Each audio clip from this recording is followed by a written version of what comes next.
1950లో దేశంలో సగటు ఆదాయం కేవలం 35 నుంచి 21 సంవత్సరాలు కాగా 2025 నాటికి 70 నుంచి 62 ఏళ్ళకి చేరుకోవడం మన దేశంలో 35.21 సంవత్సరాలు. అప్పట్లో 2025 నాటి 70.62 ఏళ్ళకి చేరుకోవడం మన దేశం వైద్య రంగంలో సాధించిన పురోగతి. రానున్న రోజుల్లో ఆరోగ్య సంరక్షణ రంగంపై ప్రభుత్వాలు దృష్టి పెట్టడం, ప్రజలకు అవగాహన కలగడం వల్ల మెరుగైన ఫలితాలు ఉంటాయని నిపుణులు సూచిస్తున్నారు అన్నటువంటి వార్తని హైలైట్ చేశారు.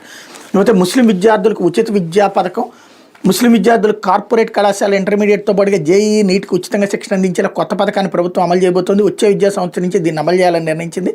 బుధవారం విజయవాడలో చైర్మన్ అబ్దుల్ అజీజ్ అధ్యక్షతన నిర్వహించిన వక్ఫ్ బోర్డు 3వ సమావేశంలో పలు కీలక నిర్ణయాలు తీసుకున్నారు. ఏడాది 10వ తరగతి ఉత్తీర్ణులైన విద్యార్థులకు టాలెంట్ టెస్ట్ నిర్వహించనున్నారు.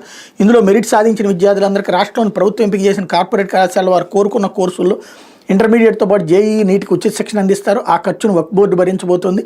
ఈ మేరకు వక్ఫ్ బోర్డు అధికారులు కళాశాల యాజమాన్యాలతో చర్చలు జరిపారన్నటువంటి వార్తని హైలైట్ చేశారు. లేకపోతే